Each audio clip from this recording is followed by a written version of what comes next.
Hey everyone, thank you for coming. Like Ian mentioned, I am Quincy's own. I actually grew up only 3 blocks from here, Quincy Center and Wallace Hill. So very proud to be back. I actually now reside in New Haven, Connecticut. I dropped out of Yale a week ago to start Ontropy, which, as he so kindly mentioned, is a Web3 security company. We deal with fault tolerance and transparency, ensuring the fairness of games. But let's turn it over to Christie to tell us a bit more about herself and about Medici Labs. Cool. Hi, I'm Christie. My job at Medici, I'm the head of design and the full-stack engineer. This is actually my first job out of college. I just graduated with my master's in computer science from Tufts in December and started working for Medici in March. We currently offer a platform that allows artists and musicians to upload upload images or music files to create NFTs, smart contracts, and mint websites on the fly. So yeah, super happy to be here. Thanks for having me. Z, why don't you tell us a bit more about yourself and Taco? Sure.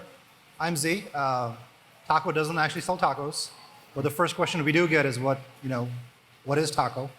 What we do is we gamify commerce. So when you look at games we've played in the past, things like scavenger hunts, digital passports, we take the same kind of concept that have existed for 20, 30 years and just putting them on Web3. So tokenizing the entire experience, using the public blockchain for that. And that's what we do. Awesome. Hello, everyone. I'm Max. I'm the co-founder of ACRE.World. We are an incubator based out of Boston, Mass, and partially based out of MIT. And we are an NFT incubator primarily with a focus on the tokenization of real-world assets. I actually want to start today with what we are. We are Boston Blockchain Week. What brings everyone to Boston? Christie, do you want to begin? Sure. I went to high school, actually pretty close to here as well in Milton, at Milton Academy. So I've been in Boston for like 8 years. I'm originally from Hong Kong, but I love Boston. I think it's a great place to be. And the Web3 community here has been so nice and welcoming. As I said, I recently joined and have been loving it. So I actually live in Lexington, so I am kind of from Boston. I got tricked into moving here in 2014. I was told it has amazing lobster, but then I found it comes from Maine. Should I move to Maine instead? But my first startup was a custom clothing company called Blank Label. Did that in 2009, and we had stores in Boston, so I moved from California, and I've been here since 2014. Awesome. I'm Boston born and bred. I split my time between Boston and Milan, Italy. So I travel back and forth.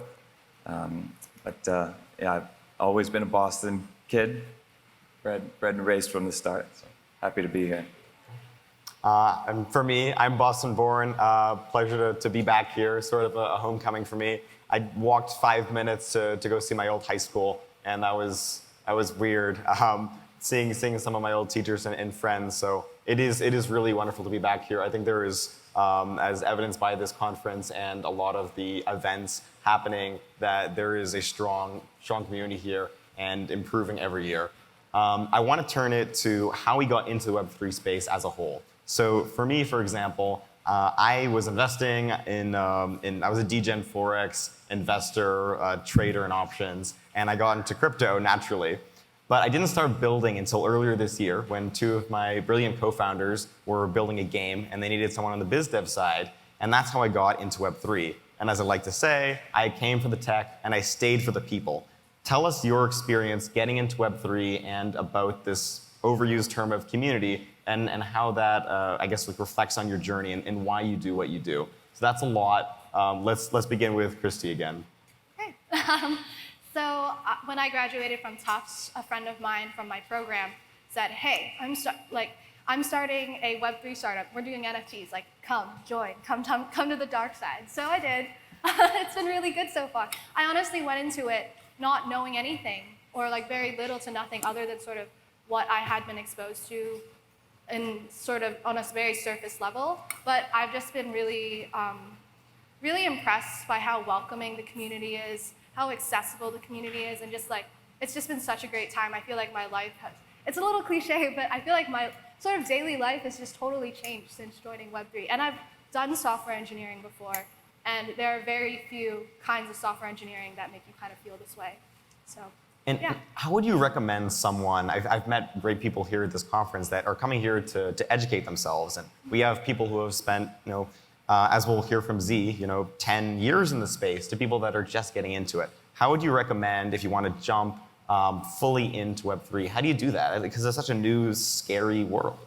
Yeah, absolutely. Honestly, I was so intimidated because I can totally understand how Web3 from the outside looks so intimidating.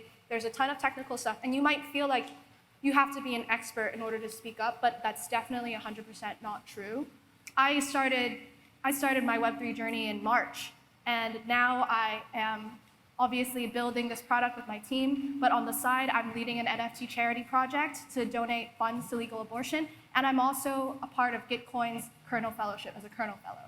And this has been just a few months, and it's just crazy how I think if you make an effort in Web3, people resonate with it, so there's always a space for your vision. You don't have to be a developer. Actually, I think that more people who aren't developers should be in Web3, because there's space here for everybody's thoughts. Web3 isn't going to succeed unless we have more people from different kinds of people. It can't just be what it's been so far, because I think when you build, you can kind of see the weaknesses of that. Because there's so often times that we build something because we think it's cool or that it should exist from a technical perspective, but that doesn't mean it's actually a good product. Sorry, I just talked a lot. Oh, and we love to hear it. Z, tell us about how you got into the space 10 years ago. You're a veteran, and then how you got back into the space. Tell us your story. Sure. So talking about developers, I'm actually a technical founder. When blockchain was new, this is back in 2012, it's like, oh yeah, there's this cool thing called Bitcoin, and all you need is a laptop to make money. I mean, it was worth nothing back then, but all you needed was a good laptop, a decent graphic card, and you could like mine your own Bitcoin. So we did that for a bit. Seemed kind of boring. Shut it down. Fast forward to last year, where we had a lot of founder friends who were like entrepreneurs in like D2C brands and e-commerce, and they had basically sold NFTs to their customers or given them, and they're like, people keep talking about like utility, but all I see is like these massive rug pulls and like Discord servers. Like, what the hell is this? Is every brand going to like create a Discord server and have people like living in Discord, and that's how they get product? And when I was trying to figure out like what I wanted to do for my next startup, that's where kind of the name Taco came up. But the idea was like, it shouldn't be this hard to get into Web3. As a operator of a brand, you aren't going to have your team go learn how the chain works or how you basically use Web3. And same thing on the consumer side. Like, why does somebody have to go create a MetaMask wallet and a Tezos wallet and a Solana wallet because one brand likes one over the other? And like, how can we just make it like a very simple experience? So we launched Taco to kind of solve this problem. It's a full custodial service for both brands and consumers. It's end-to-end. Basically, what we do is we launch the games, and we try to educate brands on Web3, but they really don't care. They just want to know how they're going to make more money and how their customers are going to be more loyal to their brand. That's how I got into Web3. And awesome. I want to ask, just before we go on to Max, so it's called Taco because you like tacos. What do you put on a taco? Where's your favorite taco place? It's not in Boston, that's for sure. We're a great city, but let's stick to seafood. Exactly. I mean, even seafood is sometimes questionable, but Neptune oyster is safe. Treason. Neptune oyster is safe. It is like a tourist trap, but the weird thing about Neptune oyster is they actually have one of the best burgers in Boston. So. What about the clam chowder? You can't sleep on the clam chowder. Clam chowder. Actually, the Marriott down in Back Bay has pretty good clam chowder. For the record, my favorite tacos, pork belly tacos. Gotta go with the pork belly. Lobster tacos. Lobster tacos in Boston. Yeah. But a little bit about how I got into the space.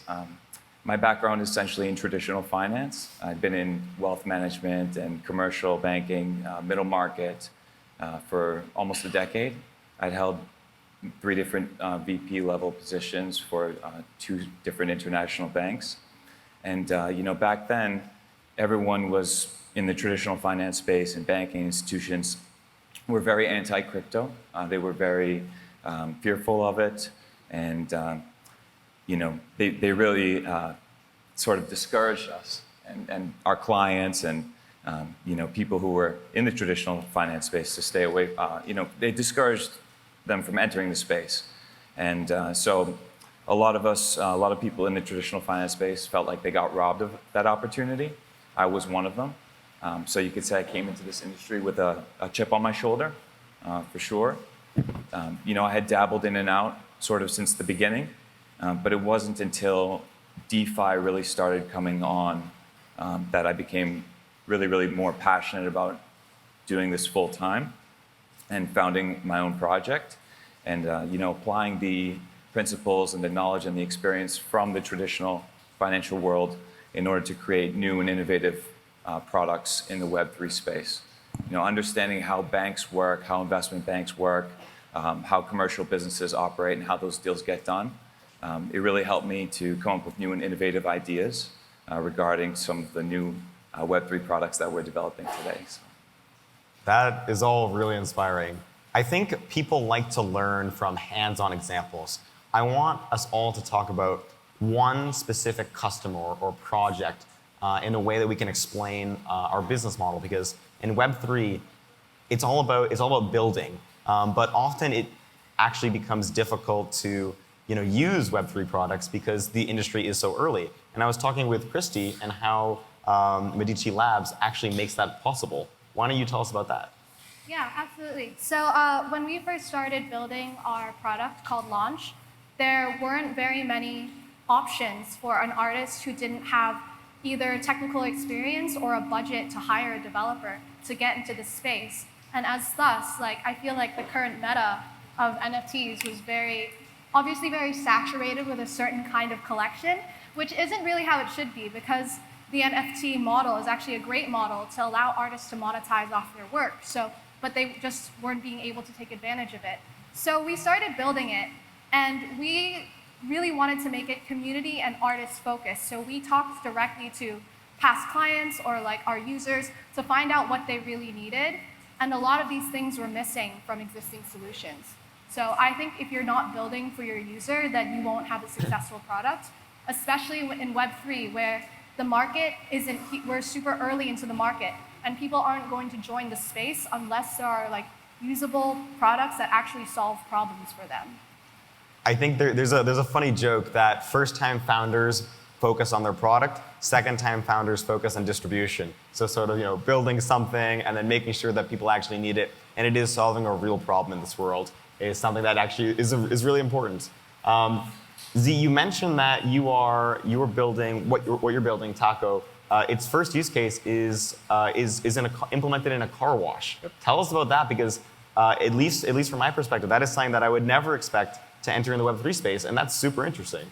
Yep. So when we were first launching, we were getting a lot of inquiries from brands who had either sold their NFT for millions. We actually did this gate for NFT called In-Betweeners Club. They did about $44 million. It's a Justin Bieber collaboration. Basically, if you hold the NFT, you can get a gold chain. So, if you wanted hype, you could go to Twitter, you could find hype around Web3.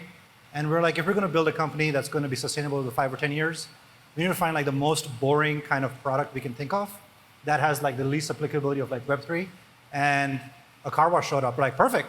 Nobody at a car wash, nothing against ageism, but 80 plus with a caddy wants an NFT. And they definitely probably aren't going to sign up for a MetaMask to get this NFT. So we onboarded a car wash, and basically it's a complete end-to-end platform for them where neither the consumer or the brand had to figure out what Web3 is. As far as the consumer goes, they don't even know it's Web3. They just know they're playing a game. And what we saw was, so we launched July 1st. They have about 16 locations. And we thought, no one's going to use this. Maybe they'll get a few visits. The way their game worked is, every time you went to 4 unique locations, you leveled up a tier. So their goal was to get people engaged, go to more locations. It's a subscription-based product. They didn't want people to churn, and they wanted to make the product sticky, just like you would with B2B SaaS. So people started visiting, and July 4th, of course, is a holiday. On July 6th, we got an email saying, just so you know, we had 25 people visit 16 locations in 5 days. We're how many times can you get a car washed to hit those numbers? But transparently, we thought maybe there'll be 4,000 NFTs will drop at the end of the program, which ends at the end of this month. So far, we've dropped close to 15,000 NFTs. We've created about 3,000 custodial wallets. And some of the consumers on the younger side are now saying, well, this is great, it's in the custodial wallet, but how do I transfer it to my MetaMask? Like, how do I get ownership of these NFTs? And slowly people are asking them, like, what is Web3? So the car wash now has put up a page where it talks about what Web3 is, and is now thinking of like the next game they want to create for the consumers. So for us, like doing a car wash, getting validation that this is something that not just like can apply to any brand works, but even consumers care about it, was very interesting. And they had their kind of case study come out on CoinDesk on the 12th of this month, which also the same day Starbucks announced the Odyssey program, which is again a massive brand getting into consumers in Web3. Congratulations. And now we do have Boston weather, one of our love to hate them aspects of the city. So let's make sure to enunciate as this comes down pouring on us. Max, I had two misconceptions when I first heard about ACRE. One was that it was ACRE because you deal with land, like an acre of land. And I'm sure there is a play on that. And two, that you're a metaverse company. You are not either. You actually deal in real physical utility for NFTs. Tell us about that. That's correct. So ACRE is actually an acronym, stands for Art, Collectibles, Real Estate, and Experiences. That's how we came up with the name. And as you said, Jose, it's a bit of a play on words. 40 acres and a mule, right? Everybody understands land. The first question typically that we get when people ask about ACRE.World, they say, oh, it's a metaverse project, right? But it's funny because it's actually the complete opposite. We focus on onboarding traditional businesses in the real world and tokenizing different aspects of those businesses and onboarding them onto the blockchain in Web3. So we do have a plan to enter the metaverse as well. But for us, we want to enter the metaverse at a later stage when things are a little bit more established. Right now, it's very early in the metaverse game, and there's a lot of horses in the race. And so, for us, we are trying to build something that is sustainable, that's a long-term project. And really what we want it to be is a catalyst for adoption, because we believe that by onboarding Web2 users and investors from the traditional market into Web3 projects that are based off of traditional businesses that are backed by real-world assets, that it's a complete game changer in terms of mainstream adoption. Because right now what we see is all these copycat projects, gaming, play to earn, metaverse. We have nothing against that. We love that. But at the same time, if we want the space to transition, to move forward into the next phase, into the next era, and to increase mass adoption, we believe that this is the way to go. So. And tell us about the first project. Is it in the Bahamas?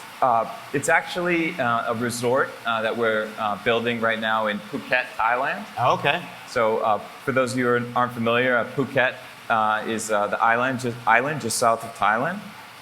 It's the #4 tourist destination in the world. And right now we're working with a resort called Platinum Bay. And it's a $150 million construction, brand new construction going up. It's been being built for about 3.5 years now. So it's going to be ready for the grand opening for Q2 next year. And basically what we're doing is we're tokenizing the resort into an NFT collection that offers luxury membership benefits and real world benefits to its users, as well as giving them some exposure as well. So this is our proof of concept, basically. And it's 432 rooms going up right on Kamala Beach. So pretty exciting. Wow, that's pretty serious. Yeah, so the goal is to have, we love the idea of resorts, because people get a taste of luxury lifestyle, and investing in things like hotels or commercial real estate. It's normally an opportunity that you really see for venture capitalists, accredited investors, institutions, right? So by fractionalizing those opportunities, you can bring them to the retail market and onboard traditional investors, people in Web2. So this is something that we believe appeals to not only people in Web3, but people in the traditional side as well. Now, I think one of the most important things that is often overlooked in a founder's journey, and in Web3 as a whole, is this idea of why.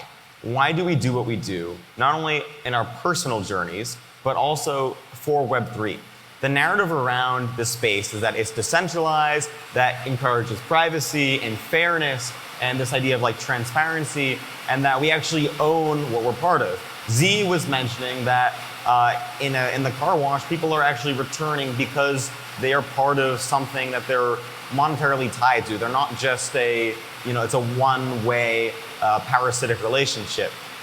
These are all fantastic ideas. I want to hear how much we think this is actually going to come to fruition and what we're most excited for with Web3 replacing Web2. Let's start with Christie. Yeah, I think a lot of people are very excited about the technology of Web3, which they should be. It's amazing. Like when I first got into it, I was honestly shocked at some of the things that people are building. And they're building because they really care about it, which is awesome. And some of the technical feats that have been accomplished are amazing. But I also think that that doesn't mean we have to totally rewrite the wheel when it doesn't make sense to. Something branding itself as this, but on Web3, I think they need to be quite careful about what problem that actually solves, as opposed to limiting their market, to be honest. So it's definitely a balance, and there are a lot of great things that Web3 brings, like that Jose mentioned, like transparency and fairness. But just like anything, they have to be designed quite carefully. Yeah, and I also don't think it would make sense, you wouldn't be able to onboard users if they already had an existing equivalent in Web 2, because Web 3 is a space that unfortunately doesn't feel accessible or safe to people yet. So in order to actually move to that point, we need to actually address these issues in some way. Not that there's any one solution, but as long as Web 3 doesn't feel safe, it's not going to be adopted, unfortunately. That's a great answer. How do we move towards that idea of safety? Yeah, I mean, I don't necessarily have, honestly, I think a lot of it is about, for example, I'm super forgetful, and I could just, I could totally leak my own private key by accident. But I think it's easy to say, to dismiss that particular story as oh, that person just should have been smarter. But this is an actual problem that is affecting a lot of users, and that's not something that we should disregard, especially because you shouldn't have to have a technical degree or a technical background in order to use it. Otherwise, there's no point. So I really think it does come back to bringing more people into this space, bringing more writers, thinkers, creatives, people from traditional finance backgrounds. This all makes sense to me. We need more diversity. So usually the first question we get is why Taco? The second question is why Web3? And we answer that with 3 different things.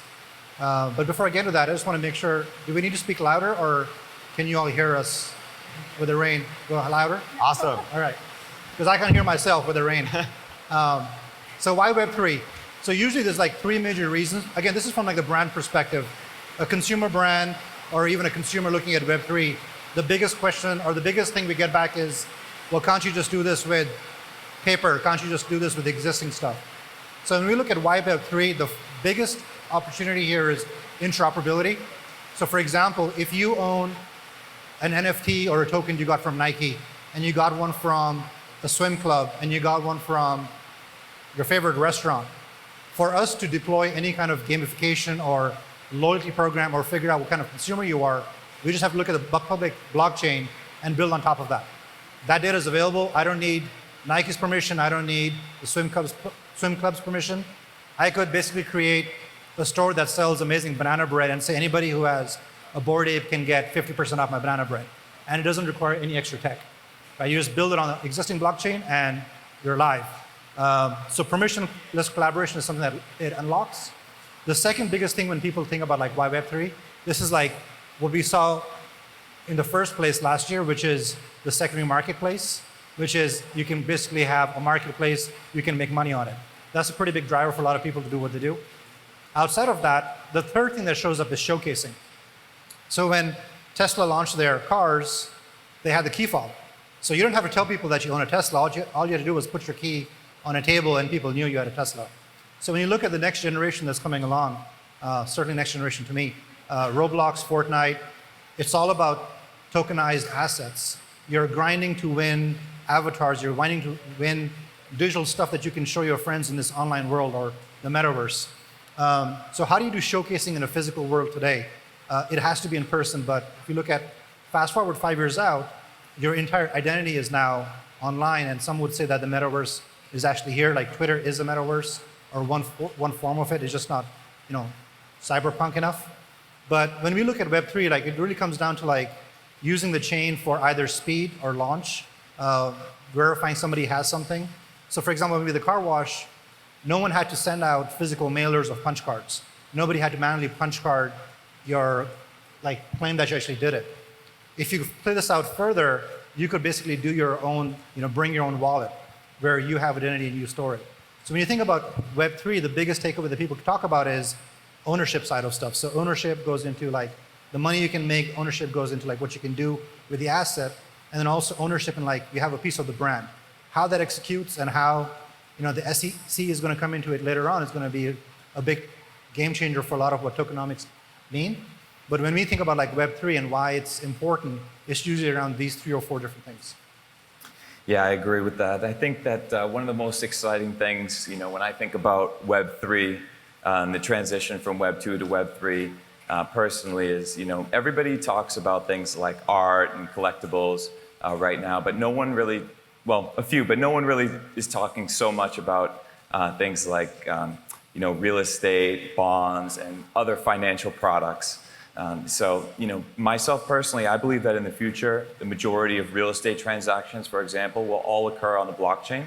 I think, with reduced cost, increased user accessibility, and ease of use, it's just a matter of time before traditional businesses and institutions start coming on, more and more and more into the space. And before you know it, regular users will be using the technology, but they won't even know they're using blockchain, right? It's like when you open an app on your phone and you start using it, you don't know like what's driving it. You just know that it works, right? When you open up your iPhone or whatever and you launch an app, people don't necessarily care, but they're using it without even really knowing it.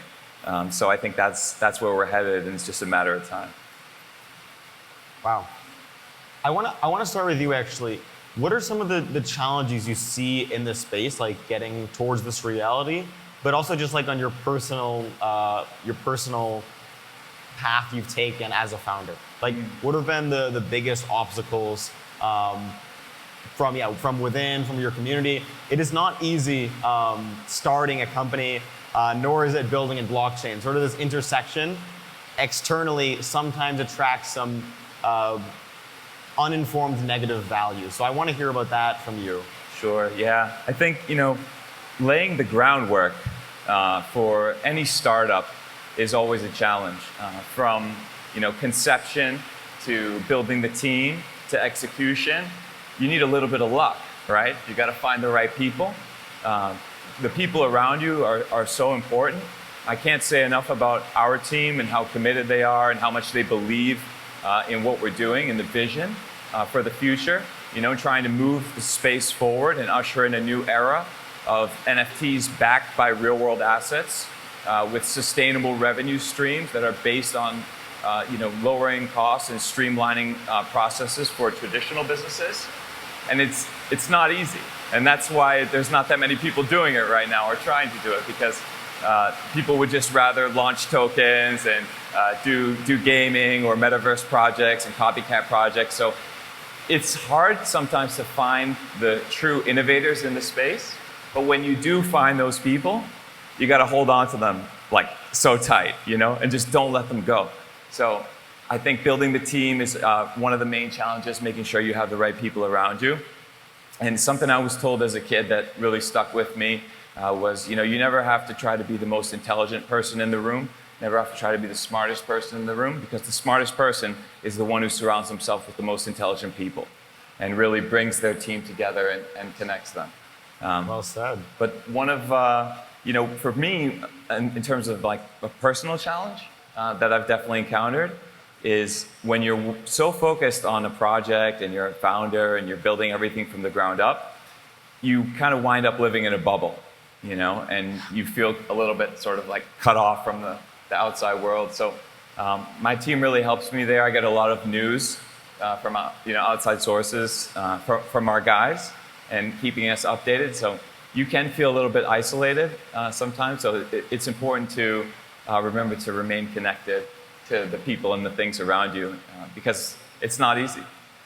That's really well said, and I can relate to that. As as of last year, Yale itself is a bubble, but more in the traditional side of that, as well as me being very integrated in Web3 is a bubble onto itself. And so having to, tell my mom, I'm going to leave so I can go build something, and then telling the people at Yale, and then the people in Web3 telling me to pursue this full time and actually build what I want, it's sort of a clash of the people in bubbles and the uninformed, and that sort of creates a lot of problems. And that's something that I've also personally dealt with. So I totally get you there. And also finding a team, finding your people. Feel like we're getting in stride now, but still looking to expand that. So absolutely, I think you speak for everyone here when you say that. Absolutely, and what you have to remember is you're going to get a lot of opinions, and a lot of people. You're going to hear a lot of different things from a lot of people. There's going to be a lot of criticism along the way. There's going to be a lot of pundits along the way. There's people who just laugh you off. They think you're crazy. Sometimes I wake up, I think I'm crazy. I don't, there are days when you feel crazy, but you just have to remind yourself that when you're the first one doing something, with Tesla, for example, you mentioned earlier, Z, people laughed, people laughed at Elon when he first came up with the idea. So you just have to remind yourself why you're doing it, why you believe in it, and just keep pushing, Don't give up. That's my advice to other founders, other creators, the heroes of Web3 out there. Just remind yourself what drives you. Why are you passionate about what you're doing? Why do you believe in it? And why is it important to you? And as long as you hang on to that, it's just going to motivate you and drive you every day. That's really well said. I wanna say two little factoids. The first is that in the Web3, based on the number of users right now, we are at the point where the internet was in 1996. We are so incredibly early. There are people saying that we can't do it, we're crazy. And there are people like the Boston Globe, our very own, who in 2001, during the dot-com bubble, published saying that the internet is just a passing fad. People doubted Tesla. People doubt these things because they're new and scary. So our priority should be to keep building and to inform the masses and make it easier for them to access this technology so we can all use it. And I think that's something that is great advice to founders. Listen and always make your own opinions without bias, but do not let a spectator make decisions in your own life. I want to hear Z, your thoughts on this and your journey as well. Well, we went into a lot of different directions, so I'll pick one of them. Take whichever one you want. Yeah. So I think when we look at how early we are, I try to think through, when internet or web pages first came out, you wanted a website, it was $10,000 a page, so 5 pages was 50 grand. I think that's how early we are right now with what people charge for helping somebody get into Web3 or a brand trying to use Web3. And then, of course, I think in our space, and what we do, there's probably around 5-ish or so competitors. And we're so early that we don't really compete with our competitors. We compete with the status quo.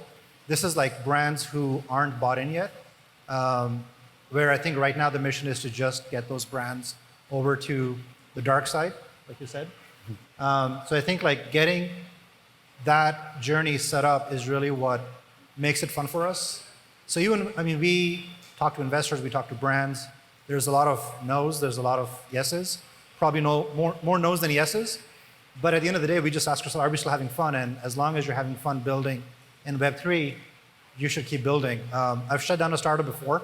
It's not fun, but you also can't have horse blinders on. So in Web3, the biggest thing that's going to make it work is going to be the traction. And this doesn't have to be your traction. This is going to be how the market moves into Web3 themselves. And you have to pay attention to, is it now, or is it not now, or is it never? So my previous startup was in the audio space. I'm sure someone's been on a Clubhouse room before. So mine was called Space. I don't see a lot of people talking about Clubhouse anymore. But that's one of the reasons why we shut down, because COVID came out and we realized that audio wasn't really a product for today. It could be something in 5 years, could be something in 10 years. But we shut down and moved on. With Web3, we're seeing enough changes in consumer behavior where it's more than a fad. But if it doesn't come to, doesn't actually get to a scale it should get to in the next 5 or 10 years, you don't want to put your entire 401k savings in. Keep building. Christie? Yeah, okay, so I feel like we covered a couple different points there. And I totally agree. I think a struggle for us, we're a very small team. CEO is a protocol dev. CTO has background in quantum computing. I'm an engineer as well. So we're all technical. And our head of strategy, Colin, recently joined. But before Colin joined, we were all technical, and we built a lot of things that, oh, this is cool, we should build it, and very quickly realized that there wasn't a market for it. So I think that definitely goes back to the market and the usability aspect of it. Unless this Web3 solution is solving a problem actively that Web 2 doesn't, then there isn't a lot of motivation for the market to sort of pivot that way. And it's really difficult for us, and it really depends. I totally agree that your feedback can really differ depending on your audience and your bubble. For example, when I talk about what we do in Web3 spaces, everyone gets it. They're like, okay, yeah, NFTs, I understand what that is. But then when I talk to artists who are trying to make a living, who are so curious about how to put their art in this space but don't know how, they're like, what makes an NFT different? And being able to sort of make that process easier, it really feels like it's totally different when you speak to your users versus like, I guess, more your peers. Not that either are like more valid than the other, but I think when we started building for our users was when we really started to find our footing a little more. We definitely pivoted in that sense. I want to take it to a bit of a lighter note now. This does not need to be about the company. What is something that you're excited about, looking forward to in the next week, month, year? What is something that you're excited about? Christie? Yeah, so I mentioned earlier, I'm a part of Gitcoin's fellowship program for Web3, Kernel, and we're on week 1 right now, and I've been really enjoying it so far. Just because, thank you. Just because it's been so interesting speaking to all these people who, I just feel like most people in Kernel, they're not just a developer or they're not just an artist. They're an artist who's also interested in this specific aspect of Web3, or they're a developer who like feels really strongly about art. So that's been really nice to have that sort of the freshness of perspectives. And I think Kernel has just been they've really emphasized the openness and the learning part of Web3 and trying to make it a more inclusive and exploratory space. So I really like that. It's really makes you feel like you're trying to determine the rules for the new internet or the new world. And it's just so nice to be with like such empathetic people. Congratulations. Thanks. So mine has nothing to do with tech. If you actually look at my Instagram, which is the same as my Twitter handle, I travel for food experiences. And basically I just travel for like 2 weeks and eat food in that country. So next week I'm actually going to South Korea. So I'll be there for 2 weeks just eating all the Korean barbecue I can have. But then later this year I'm going to Miami for Art Basel, where Miami goes with NFTs and blockchain, but I'll be having tacos there. So that's kind of what I'm looking forward to. Awesome. Yeah, for myself, traveling is a big passion of mine as well. Can't wait to get back to Southeast Asia, Thailand. It's so beautiful. If you've never been, can't recommend it enough. Once you see the sunset there on the beach, it's something that can really move you and bring you close to tears. Reminds you why you're alive. What you have to be happy about, what you have to be grateful for. But because a lot of our projects that we're incubating are international, I have the pleasure of traveling around the world, meeting these so many amazing people, whether they're in Web 2, Web 3, and just getting to know them. Food, definitely. You never eat better. Places like Thailand, Italy, so definitely, I'm trim, but I can eat a lot. We'll see if they have tacos in Korea. Yeah, I don't know about the tacos in Korea, but you can get them here. You can get like Korean-style taco. Korean barbecue. Yeah. Korean barbecue, yeah, is awesome. But definitely, just traveling. I love meeting new people, networking with people from various backgrounds, and you always learn something from everyone that you meet. So I love traveling, and I'm excited to get back. Boston's home, but you got to have a home away from home. I'm going to add on to both of what you said, both traveling and food, and add an extra destination for food, and that's my home country of Colombia. So I'm going to DevCon and ETH Bogota in 2 weeks. If any of you are going there, I'd love to meet up. So that's what I'm excited for. The food, the country, the family, and of course, the actual Ethereum conference. And last question I have for everyone. I, right now, like many, I'm obsessed with House of the Dragon. I was a Game of Thrones maxi, and now seeing this new series. For those of you who don't know, it's a new series on HBO based off Game of Thrones. I am super excited about it. If anyone here, I would love to talk about episode 4 and 5. I'm obsessed. Talk to me about what's your favorite series right now, or what is something that you do for fun. House of the Dragon, definitely. You took the words out of my mouth. I'm trying to think who my favorite character is. Probably Daemon, because I like Daemon. Yeah, he's kind of like the villain, or you don't really know if he's the villain or the hero, Yeah. And sometimes you feel the same way, Sometimes they say there's a little bit of a villain and a hero in everyone at times, And sometimes sometimes it pays to be the bad guy as well. But I feel like we'll see where it goes. In the end, he might end up being the hero. So the most recent series that I watched was actually a South Korean drama called Tomorrow. You should check it out. It's pretty lighthearted. It's fun. So I watched that recently. But if I'm not eating or building taco, then I'm out watching Netflix and horror movies. Something I've been doing for fun recently is I've been traveling a lot. I just went to Rhode Island for the first time this summer, and I fell totally in love. It was just so great. I hadn't, for as long as I've been in New England, I haven't really explored too much, so it was really nice. Oh, and I was in New York for work as well. That's not fun. Very nice. Well, thank you everyone for hearing us. I've been Jose from Ontropy. Christie from Medici. Z from Taco. Max from ACRE.World.